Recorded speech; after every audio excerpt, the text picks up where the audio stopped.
Добрый вечер, вы смотрите программу «Якутия в деталях». Меня зовут Ирина Ефимова. Почему якутское кино все чаще попадает в фокус внимания критиков и зрителей по всей стране?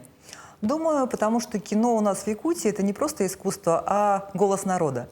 За 2 десятка лет регион прошел путь от первых любительских съемок до фильмов, которые получают признание на международных фестивалях. Что видит кинокритик, когда смотрит якутский фильм? Какие смыслы и эмоции он улавливает за кадром? Сегодня узнаем это от первого лица. У меня в гостях Альбина Данилова, член сообщества «Киноклуб», журналист, автор книги «Однажды в Сахавуде». Это не просто сборник статей, а личный взгляд на 2 десятилетия якутского кинематографа, полные открытий и искренних впечатлений. Добрый вечер, Альбина Спитановна. Добрый вечер, дорогие телезрители. Но сначала хочу спросить, почему Сахавуд? Вспоминается Болливуд сначала, потом уже Голливуд. Вот почему Сахавуд? Вы знаете, изначально книга я хотела называть «Хроники очевидностей». Очень тяжелое название, согласитесь. Мне в издательстве куратор Айлит Акулина Стручкова сказала: тяжеловато, давайте придумайте 2 слова, коротко и емко. И я предложила «Однажды в Сахавуде». Это вот как в форме рассказа «Арай-бирде».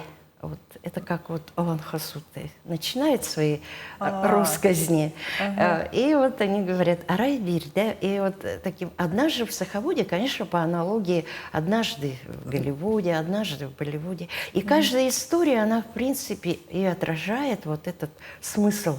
Однажды я встретилась с режиссером, однажды я побывала на фестивале, однажды я кого-то спросила, ну и так далее.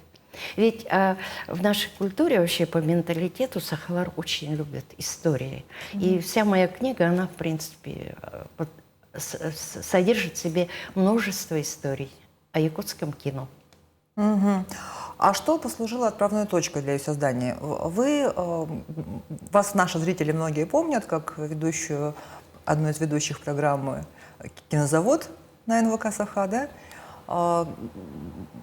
То есть туда вошли и оттуда истории. И вообще, когда ваш интерес к кино начался? Он же начался до того? Ой, ну он начался вообще с полной... Ну, в общем, с детства, скажем так.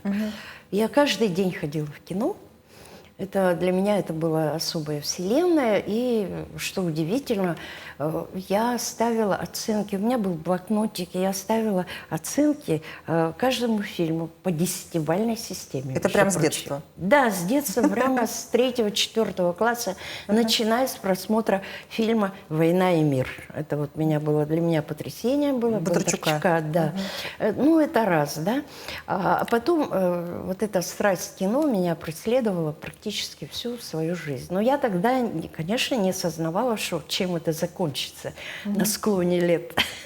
Ну и вот. Но давайте вот вернемся. Вот явным толчком послужила, конечно, пандемия. К написанию книги именно. Да, вот. В 2020 году я разбирала свои эти завалы книжные, бумажные, архивы свои. И натолкнулась на свои вырезки, которые я сохраняла в газете «Наше время», в Якутии, Журфиксе. И однажды наткнулась на какой-то текст и думаю: ой, как интересно, так кто-то так написал хорошо. А потом, оказывается, это я. И я так стала вчитываться в свои тексты и думаю, в принципе, это же все так разбросано по годам. Это вот и у меня возникла идея, а что если собрать? Вот это как будто рассыпанные бусинки я хочу собрать в ожерелье. И такой эксперимент. И меня еще, вот самое главное, эта книга вообще состоялась благодаря главному энерджайзеру нашего якутского кино Георгию Николаеву. Да, вот он был начальник отдела кинопоказа, кинопроката киностудии «Сахафильм». Он мне постоянно твердил: когда ты соберешь книгу? И постоянно и особенно вот последние годы, вот после пандемии, когда я уже собрала за 2-3 лета, вот это все расшифровала, все вот эти восстановила, реанимировала тексты, собрала. Говорю, ну вот все готово, как ты просил. Он говорит, пусть полежит. отлежится. Она, книга сама призовет обстоятельства, и все это будет. И удивительно это свершилось благодаря и Георгию Николаеву. А что произошло? То есть вот она отлежалась, и потом вы поняли, что что-то здесь лишнее, отбирали как-то? Или просто вот... Я подозреваю, потому что если бы здесь было все, она, наверное, была бы пообъемнее. Совершенно верно. Дело в том, что туда вначале, вот хроники очевидности, туда вошли не только мои там опусы, эссе, воспоминания, там были рассказы для детей, там были мои воспоминания, портретные зарисовки о коллегах НВК «Саха», там были зарубежные, рецензии на зарубежные фильмы. И, к сожалению, в общем-то, тираж книги и, в общем-то, формат вынуждены были отказаться. 1/3 книги ушла, так сказать, в корзину. Не вошло просто. И мы отбирали по принципу, вот как показать отрезок времени вот в эпохе, да, последние 20 лет, как наше якутское кино, не сказать, что развивалось, дышало. Чем дышало? И туда вошли в основном мои репортажи, интервью и рецензии не по принципу вот показать всю антологию, да, у меня не было такой цели, задачи, а просто взять и показать, зеркально отразить, чем мы дышали, и что меня задело, что меня особенно зажгло, и вот какие фильмы меня тронули, или была возможность о них написать. Была возможность. И поэтому, когда меня спрашивают, друзья, коллеги, кинематографисты, а я там есть? Мне становится вот неловко, я так вспоминаю и думаю, наверное, есть. Наверное, где-то в обзорах, где-то, может быть, скользко, где-то там к случаю, но обязательно. Я попыталась как-то запечатлеть время. Вот Костас Марсан сказал, что это калейдоскопический поток вот времени. Мозаика такая получилась. В общем, на суд читателя. То есть получается, что специально для книги вы ничего не писали, была работа редакторская, да, по отбору. Больше редакторская, вот, сбор материала и выдача. Дело в том, что у меня не было цели даже, и это и нецелесообразно, дополнять с позиции нынешнего времени. Не было. Я комментарий не было, у меня все там датировано. Это, как я еще говорю, в жанре нон-фикшн, без вымысла, без домысла, хронология. без дополнений. Как было, так и есть. Вот как было напечатано 10 лет назад, так и... потом мы еще поговорим о мосточках. А кому, по-вашему, эта книга будет особенно полезна и интересна? Киноведам, режиссерам, я думаю, зрителям что просто. Всем. Дело в том, что 12+, скажем, может, даже 6+. Во-первых, зрителям интересно. Многие зрители же недосмотрены по части якутского кино. Многие фильмы, особенно в начале нулевых, 90-х годов, они не видели. Интересно, она будет молодым кинематографистам, у которых наблюдаются некоторые такие пробелы в знаниях. Они даже не знают, когда выходила программа «Кинозавод», они не знают первые фильмы Ермолаева, Эдуарда Новикова. И в этом плане для них это как бы в помощь будет. Они могут восстановить в памяти. И киноведам, кинокритикам, я думаю, отчасти, по крайней мере, хотя бы почувствовать атмосферу вот того времени. И, конечно, если без вымысла, у меня там все документировано, где-то могут быть ссылки. В общем-то, обращаться могут, допустим, изучая определенную этнохоррор, допустим, какие-то жанры, то они могут смело оттуда извлекать какие-то необходимые для них интересные мысли. Мне вот интересно, сейчас вопрос возник, да, по ходу. Вот вы сказали, у кого-то там есть пробелы относительно нулевых и так далее, у меня наоборот, да, то есть когда только все это начиналось, я прям все смотрела, что выходило. А сейчас, конечно, просто не успеваю. Да. Вот. А вы сейчас успеваете все смотреть якутское, что выходит? Ну, я стараюсь ходить на все премьеры, которые идут. Практически все. У нас же так через месяц, там 2 раза в месяц выходят, я хожу. Успеваю. Но не всегда реагирую. Не всегда... То есть не всегда это рецензия потом появляется? Да, да, да. там Это мое что-то. право. Если есть время, есть настроение, я пишу. Нет, нет. Вот иногда, может быть, думаю, что некоторые режиссеры могут, ну, как-то, может, обидеться, что нету рецензии на мой фильм, да. Фильм может быть прекрасный. Ну, просто не сложилось, не смогла, не успела. Это. Иногда бывает, фильм не очень входит, да, и чтобы не обидеть режиссера, ну, прокат, чтобы шел хорошо, я стараюсь, ну, в общем-то, обойти вниманием. Это как. Ну, в принципе, я же не гуру, я же, в принципе, обыкновенный зритель. Я еще, в отличие, вот когда меня называют кинокритиком, я немножко вздрагиваю, потому что кинокритик – это работа. Прежде всего, за это деньги получает. А я профессиональный зритель. Да, и в этом плане с меня спрос. Вот и все.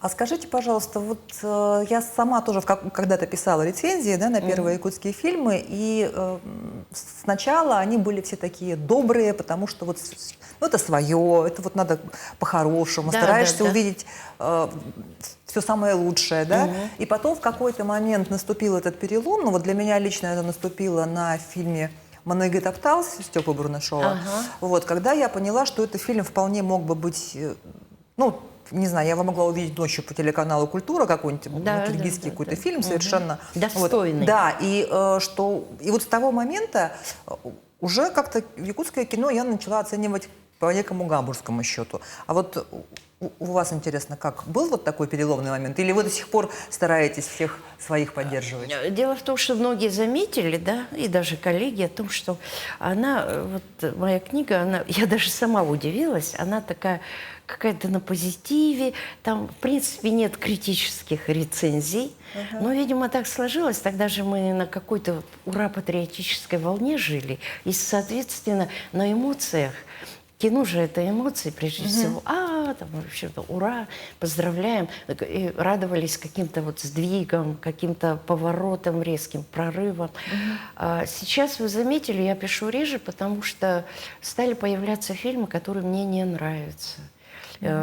Вот я даже вот чуть ли не 3-4 фильма последних я порывалась написать критическую статью. Ну, Разгромную. да, но мне было жалко. Не то, что жалко ребят, а пусть прокат хорошо пройдет, я потом напишу. А потом думаю, ну, в принципе... А зачем, да? У нас федеральные кинокритики очень хорошо делают разборы. В принципе, я бы могла тоже, да, но... Вы знаете, мы же живем как будто в одной семье, в одном доме, под одной крышей, и мне это такое ощущение... Я так понимаю, бесполезно спрашивать, какие фильмы вам не понравились, если вы это сейчас в эфире не скажете. Нет, я могу сказать, допустим, вот «Кюле» последняя, да, «Пора сенокоса», да. Дело в том, что режиссер Валентин Макаров, он раньше мелодрамы, драмы, «Джулус», там, «Масреслинг», потом вот «Кэрол», шикарные фильмы. У него он руку набил на мелодрамах, да, и вот он, видимо, решился вот попробовать в жанре комедии. Фильм прекрасный, позитивный, хороший, все хвалят, но жанр комедии он не выдержал. Там слабый сценарий, я считаю, и он как-то пошел штампами.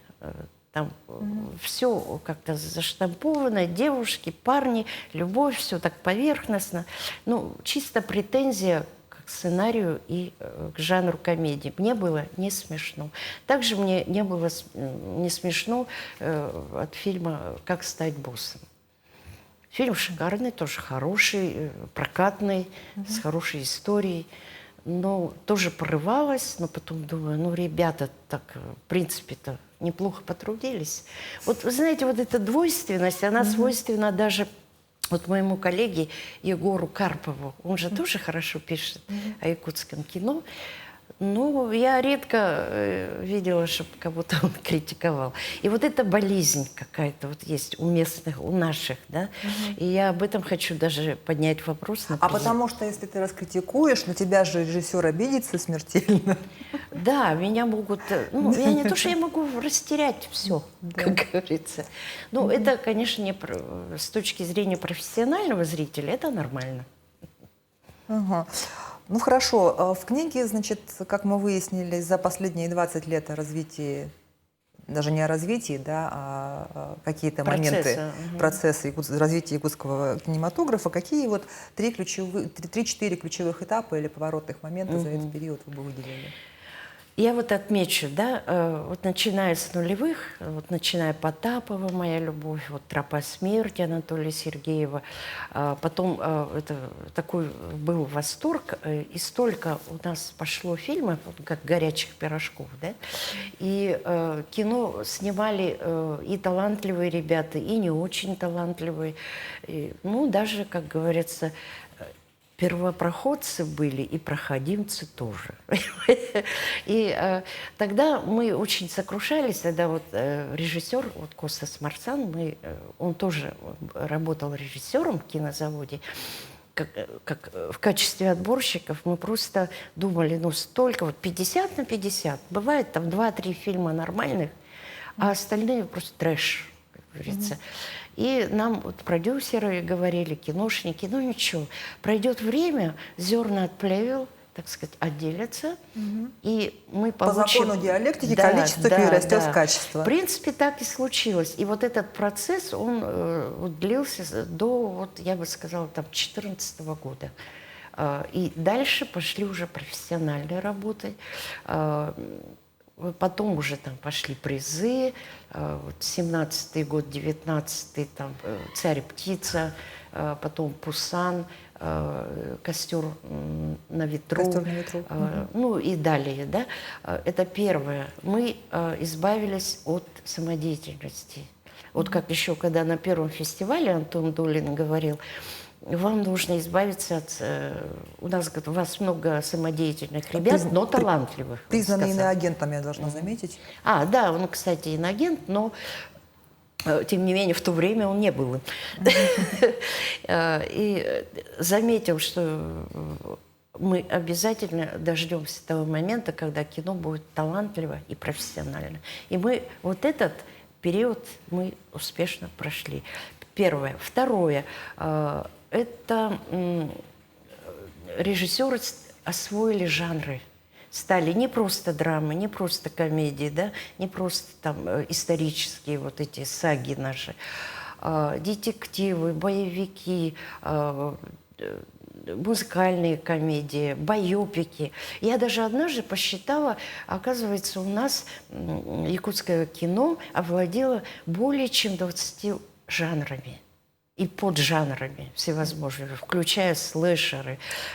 И с хорроров вообще все хорроры, начиналось. уж там этно-хорроры, там драмы философские. И что удивительно, вот они освоили, ну, единственное, каких жанров у нас нет, это только в чистом виде фантастики и эротики. Вот и все. И в этом плане вот это тоже поворот, это достижение, я считаю, это вот вплоть вот до нашего времени.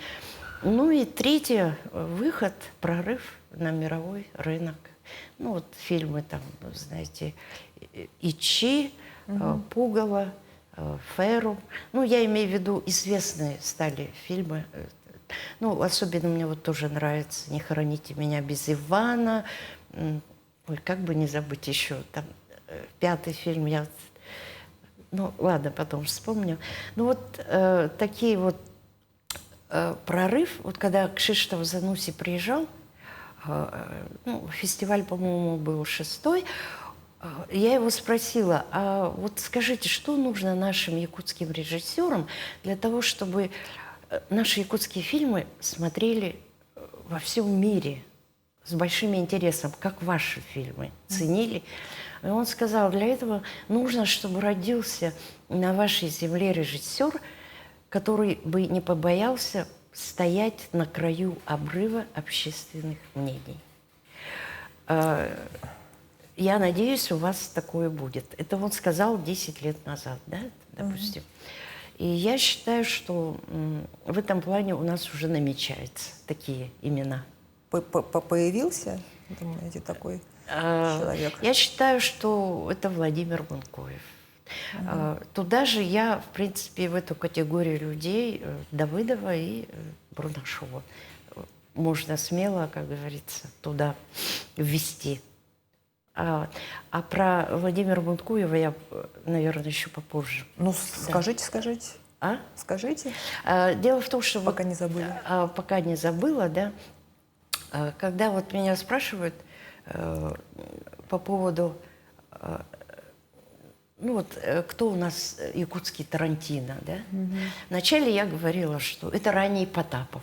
Да? Да, ранний Потапов, он любил кровь, там вообще, особенно вот «Покуда будет ветер».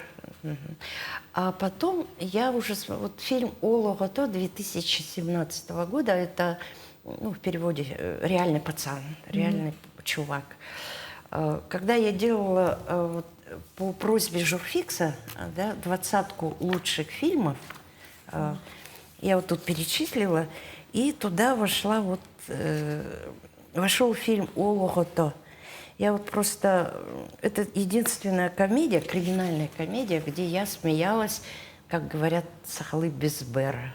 Да. И там вот действительно есть какие-то вот отсылки к Родригесу, к Тарантино. И причем адаптировано очень умело под нашу почву якутскую. Причем без швов. Так естественно, да еще музыкально, с песней «Ама». Это просто я с удовольствием бы еще раз посмотрела этот фильм. Это раз. И что удивительно, когда я искала материалы вот по этому фильму, чтобы как-то восстановить память, я наткнулась в сетях на его интервью в Ютубе. Я не помню, какой блогер у него брал интервью, он его спросил, а что, какое будущее видится тебе, твое? Он сказал, вы знаете, в будущем там темно, страшно и сыро. И я вот подумала, насколько вот человек такой вот тонкий, да, и чувствует время, и несмотря на это, он последующие 2-3 года снял 2 великолепных фильма. Вот «Кончится лето», «Нюча», и сейчас вот работает, я не помню, там анонсировали что-то. Но очень пытливый человек, очень глубокий, и он для меня раскрылся в новой ипостаси, в процессе создания этой книги. Хотя ни одной рецензии на его фильм здесь нет. И я считаю, что он как-то вот тот человек, о котором говорил Зануси. А Костас Марсан, вы же с ним вместе работали. Да, мы, в принципе, дружим. Вы знаете, фильм «Ичи», я считаю, это вот, ну, мой убийца, соответственно, но «Ичи» мне как-то больше, громче выстрелил этот фильм. От него до сих пор на него пишут рецензии, там, за пределами республики, в сетях. Это очень вдумчивый человек, личность. И вы знаете, он сейчас вот очень увлечен Набоковым. Он читает книги по истории государства нашего российского и не только. Французская история его очень влечет. И я сначала думала, почему вот он вместо того, чтобы снимать, допустим, ну вот сейчас работает над фильмом «Ботур». Кстати, ожидается, вероятно, осенью мы увидим этот фильм, с нетерпением ждем. Мне кажется, он впитывает вот весь опыт, литературу, мировое достояние вот литературы для того, чтобы снять фильм какой-то, а какой я не знаю. Это тайна. Но он не тот, что у обрыва, а может быть у обрыва другого плана, не о том, о котором говорил Зануси. Это человек, от которого можно тоже дождаться чего-то неожиданного. Неожиданного и нового, и причем глубокого, в отличие от мейнстрима. Ну вот «Цветы для Элджерона», да, мне сказали, что это ваше любимое произведение. Это где это вы? Где-то мы вычитали в каком-то из ваших интервью, да. Это я делала обзор в библиотеке. Вот, и можно ли как-то провести параллель между вот этой историей Чарли Гордона и ростом якутского кино? То есть там же такое быстрое... Да. Но дело То есть в том, поэтому она вам нравится? Или это совершенно нет, она нравится чисто вот как сам факт. Нравится, когда человек, как чудо происходит, он становится из, как бы, считай, инвалида, да, мозга, становится супер гениальным человеком, а потом обратно возвращается. Это трагедия же. В принципе, вот эти синусоиды развития, падения, взлеты, это свойственно вообще творческому процессу. И, кстати, вот якутское кино, если вы хотите аналогию, да, ну вот я спрашиваю, если его воспринимать как ребенка, вот это, да, младенца, очень быстрый рост намечается. Да, были периоды стагнации, были, когда немножко застой был. Вот когда фильмов, ну, пробелы какие-то были, интервалы. Потом опять засилие премьер много, потом уход вот в эту комедийность. Вот комедию тоже немножко удручает. Комедии похожи одна на другую, это уже повторы какие-то пошли. Ну, ты хочешь сказать, что якутское кино обратно вернется в свой первоначальный период? Ну, нет. Нет, конечно. Но вот развитие само, мне кажется, оно идет последовательно, логично и закономерно ждать больших прорывов, больших каких-то чуда ждать. И я думаю, что, может быть, даже еще не рожден этот режиссер, который прославит нас на весь мир. А зрители, вот как, на ваш взгляд, аудитория зрителей как меняется вот за это время? Ну, действительно, если мы вначале в любой якутский фильм воспринимали на ура, потому что вот он якутский, ну, у нас зритель очень благодарный, и, мне кажется, даже иногда местами благодушный. Там, где фильм явно имеет какие-то изъяны, какие-то, может быть, и промахи, а он все равно на ура принимает. Может быть, от того, что долгими зимними вечерами скучает по сенокосу, по бабушкиным пирожкам. Ну вот они вот идут на узнаваемость, они идут слушать Алан Хасутов 21 века. Ну так можно назвать наших режиссеров, очень патриотичны. Зритель меняется, и что особенно я бы отделила еще вот зрителей, поклонников сериалов НВК. Вот, кстати, статья есть там. «Сериаломания» — это совсем другая история. Я была страшно удивлена, когда пришла на премьеру «Харчи». Это последняя была серия как раз, которая соединяла все серии предыдущие. Не последняя серия, ну как бы развязка, да. Финальная. Но она была сделана в форме, в формате художественного фильма. Да. И что удивительно, полный зал, и в основном вся молодежь, студенты. Я удивилась. Это они совершенно другой зритель. Они вот как будто увлечены какой-то интернет-игрой. Вот есть фанаты, да, отдельно. Вот есть фанаты якутских сериалов. И я потом, вот потому и написала такую статью, рецензию, что в скором времени когда-нибудь, я уверена, НВК пойдет на такой сериал, который, ну, уложит на лопатки художественное кино Якутии. И может Вот они же премию ТЭФИ, получили. и не одну. И не одну. Харчи ТЭФИ получил, и последний исторический сериал Вот, «Джигустан» тоже вот получил о ТЭФИ. чем мы и мечтали. Скоро пойдут экранизировать классическую литературу якутскую. Вот ждем от вас, так сказать.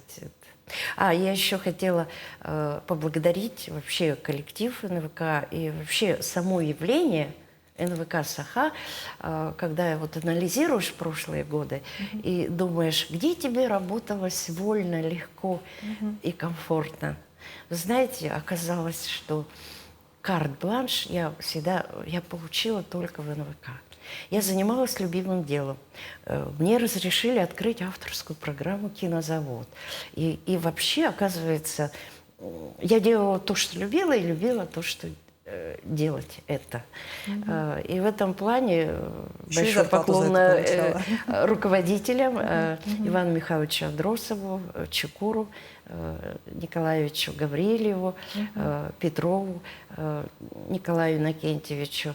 Они вот всегда давали, ну не только мне, но и многим коллегам свободу. Свободу реализации своих мечт. Какие тенденции в кино вы считаете наиболее перспективными в последних? Ну вот сейчас же уже нейросети тексты пишут, уже можно, возможно, мы скоро увидим кино полностью на искусственном интеллекте сделанное.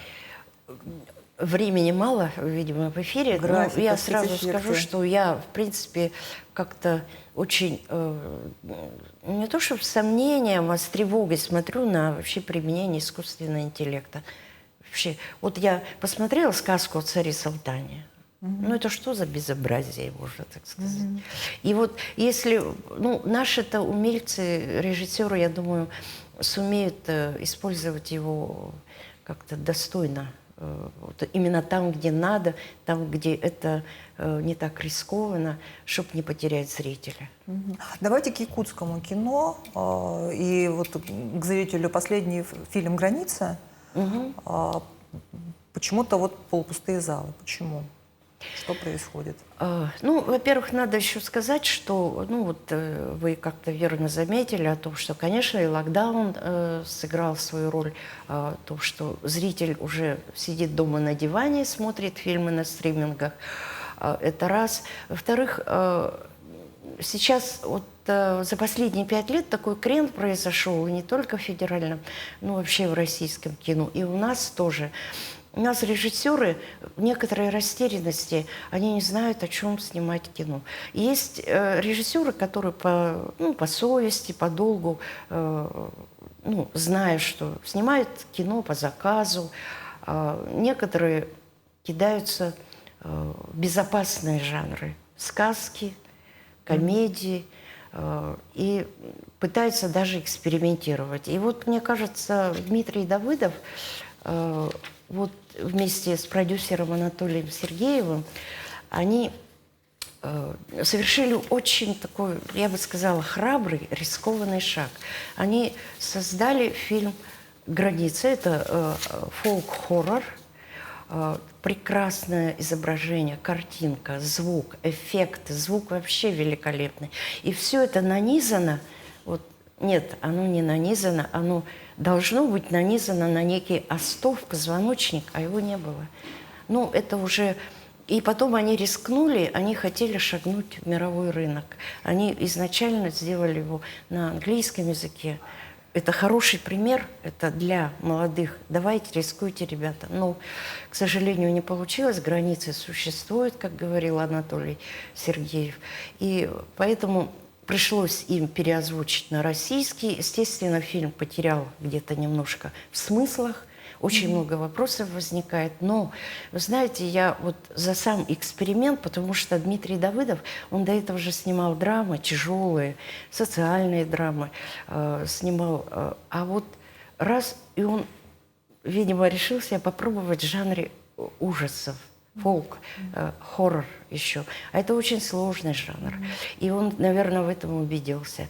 Но, вы знаете, он как герой из фильма «Пролетая над гнездом кукушки» МакМёрфи, помните, он хотел наспор поднять умывальник, Да, вот да, этот да. пульт тяжелый. У него это не получилось. На что он ответил? Но я хотя бы попытался. И на это, по крайней мере, мне хватило сил. Вот у Давыдова хватило сил на это, за что ему спасибо. И советую посмотреть этот фильм вот в качестве, вот, как это происходит, когда режиссер меняет жанр. И поэтому, мне кажется, вот полупустые залы, рекламы соответствующей не было. Ну, зато была премьера в Москве, неплохо прошла. Но любой фильм, успешный, неуспешный, он имеет достоин внимания. Особенно у таких творцов, как Дмитрий Давыдов, потому что у кого их не было? У Оливера Стоуна, у Пола Верховена, у того же Кубрика, Камерона. Были фильмы, которые провалились. Так что честь и хвала экспериментаторам. Спасибо вам огромное, Алина Степановна. Времени просто Да. не хватает, чтобы объять необъятное, но все-таки приходите к нам еще. Да, жду всех на презентации в конце марта. Ну что ж, как было однажды сказано, кино – важнейшее из искусств. Голливуд, Болливуд, теперь Сахавуд. Звучит почти как шутка, но на самом деле это уже серьезное явление в российском кино. На этом выпуск программы «Якутия в деталях» подошел к концу. С вами была Ирина Ефимова. Смотрите нас по будням 19:15. Расскажем обо всем в деталях.